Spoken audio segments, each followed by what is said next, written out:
nous allons procéder à la correction de l'exercice 3, les deux trains.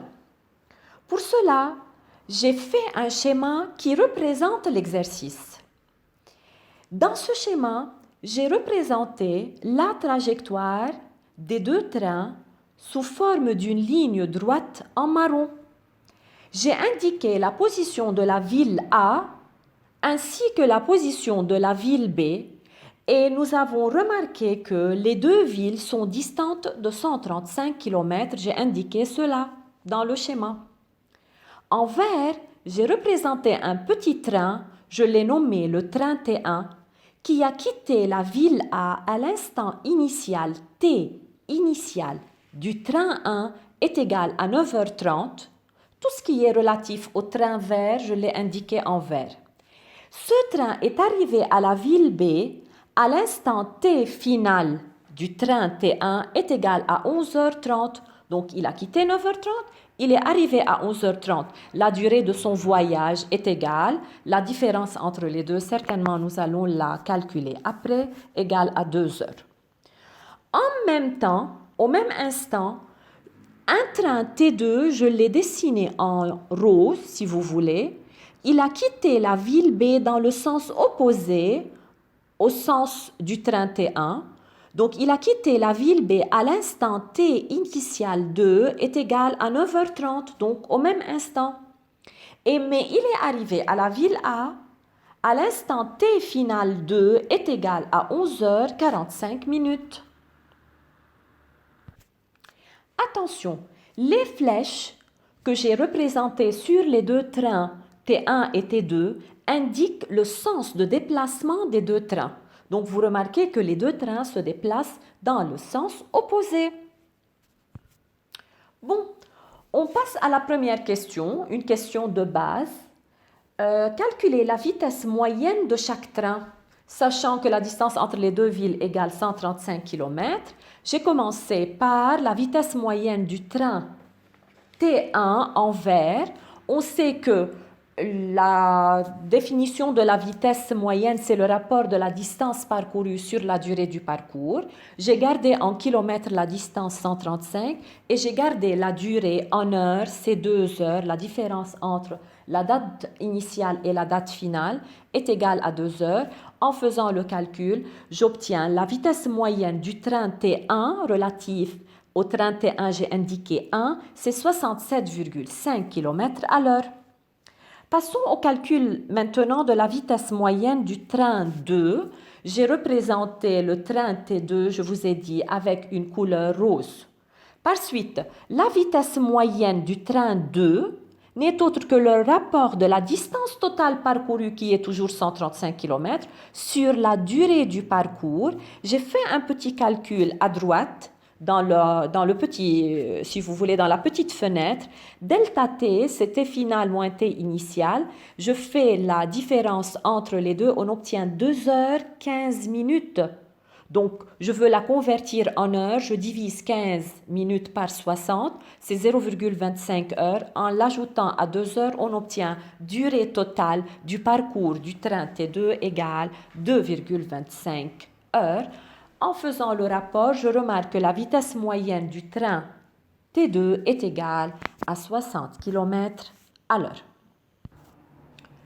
Deuxièmement, dans l'hypothèse, on vous a dit, sachant que le mouvement de chaque train est rectiligne uniforme. Donc, le mouvement de chaque train est un MRU. Trajectoire ligne droite et la vitesse est constante au cours du temps. Écrire alors l'équation horaire du mouvement de chaque train. Avant de procéder, je vous ai montré dans la figure le repère x' OX qui est porté par la trajectoire. J'ai indiqué de nouveau la position de la ville A et la position de la ville B, mais j'ai ajouté la ville A, je l'ai choisie comme origine du repère. C'est donné déjà par hypothèse de la deuxième question. Choisir la ville A comme origine O du repère x'. Donc O est confondu avec la ville A comme j'ai indiqué dans la figure. En plus, Le train T1, je l'ai représenté avec le vert et j'ai représenté le vecteur vitesse du train T1 par un vecteur vert qui a le même sens que le repère d'espace. En plus, le train T2, il a quitté la ville B au même instant.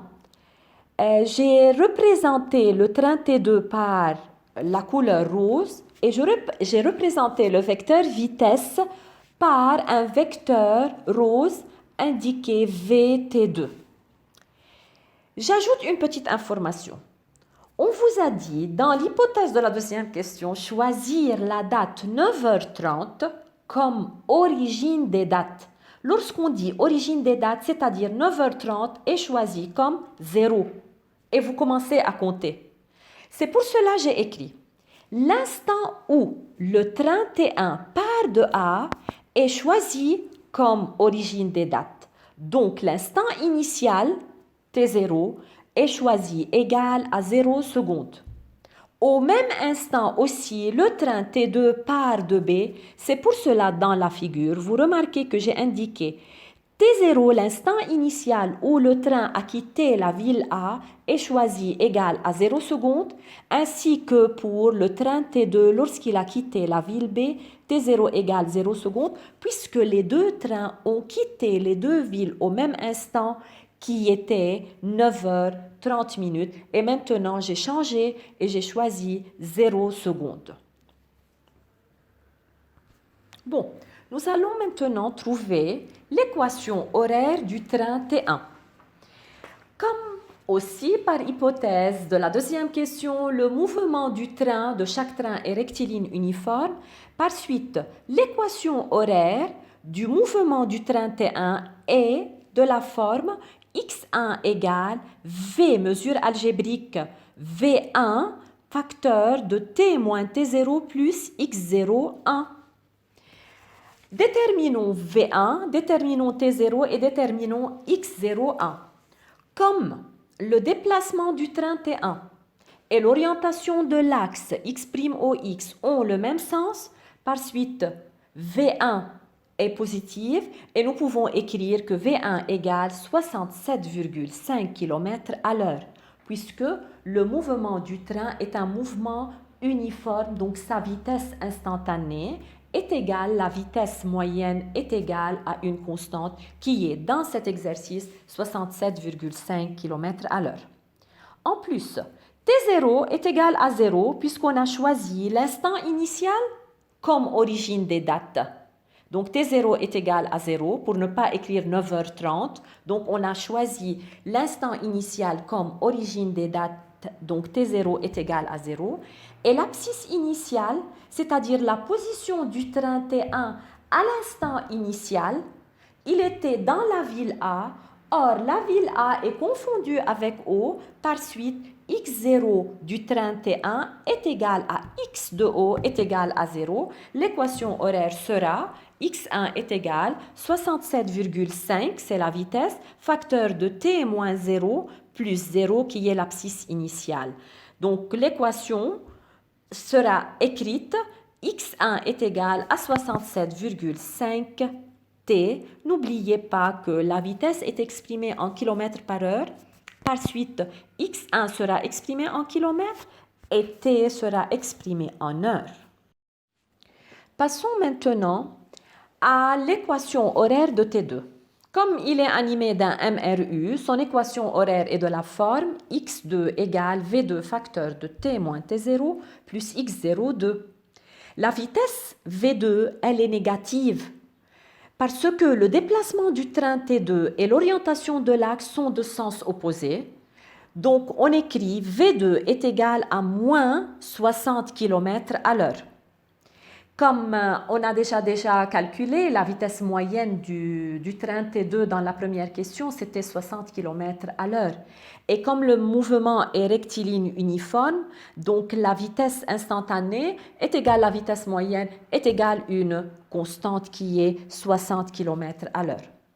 L'instant initial T0 est égal à 0, comme il est choisi origine des dates, et x02, c'est l'abscisse initiale, c'est-à-dire la position du train T2 qui était dans la ville B. Il était situé à 135 km de la ville A, c'est-à-dire de l'origine O du repère x' au x. Donc, on écrit x02 est égal à 135 km. L'équation horaire sera x2 est égal moins 60, facteur de t moins 0 plus 135. L'équation horaire du train T2 sera x2 égale à moins 60t plus 135 avec x2 en kilomètres et t en heures. On continue. Dans la troisième question, on m'a demandé de déterminer la date de croisement des deux trains, c'est-à-dire l'instant où les deux trains se rencontrent. J'ai fait une représentation par un schéma ou bien une figure de la situation. L'axe x' au x, c'est le repère d'espace qui est porté toujours par la trajectoire. L'origine O qui est confondue avec la ville A, la position de la ville B est toujours la même. La distance entre les deux villes, c'est 135 km. Les deux trains maintenant se sont rencontrés en un point donné. J'ai représenté le train T1 en vert avec le vecteur vitesse V1 allant dans le même sens que l'axe et le train T2 en rose avec le vecteur vitesse allant dans le sens opposé. À l'instant où les deux trains se croisent, cet instant, je l'ai appelé TC. Nous allons déterminer l'instant TC. J'ai dit, à la date TC, les deux trains se croisent, c'est-à-dire x du train T1, x1, est égal x du train T2, c'est-à-dire x2. Or, x1, je l'ai déjà déterminé d'après l'équation horaire du train T1. J'ai remplacé x1 par 67,5 TC et je remplace x2 par moins 60 TC plus 135. Un peu de calcul mathématique, on obtient TC est égal à 1,06 heures. Pour être plus précis, je voudrais écrire TC en heures, minutes et secondes. Donc j'écris 1,06 égale 1 heure plus 0,06 heures et je la convertis en 1 heure, 3 minutes et 36 secondes. Qu'est-ce que cela signifie? J'ai fait une petite conclusion. Les deux trains se croisent après 1 heure, 3 minutes, 36 secondes de leur départ, qui était 9h30. Donc, les deux trains vont se croiser à un instant, je voudrais le noter par T'C, qui est égal 9h30 plus 1 heure 3 minutes 36 secondes, puisque les deux trains ont quitté les deux villes à 9h30. Et après 1 heure 3 minutes 36 secondes de leur départ, les deux se sont rencontrés. C'est pour cela que je fais T'C est la somme des deux. Par suite, la date de rencontre des deux trains est à 10 heures 33 minutes 36 secondes. Et le tour est joué. Dans la quatrième question, c'est facile. À quelle distance de la ville A eu lieu la rencontre des deux trains? Donc, il suffit de remplacer TC 1,06 heures dans l'équation horaire du train T1 qui peut être x1 est égal 67,5 1 fois 1,06 est égal à 71,4 km. Donc, les deux trains vont se croiser à une distance égale à 71,4 km de la ville A ou bien de l'origine.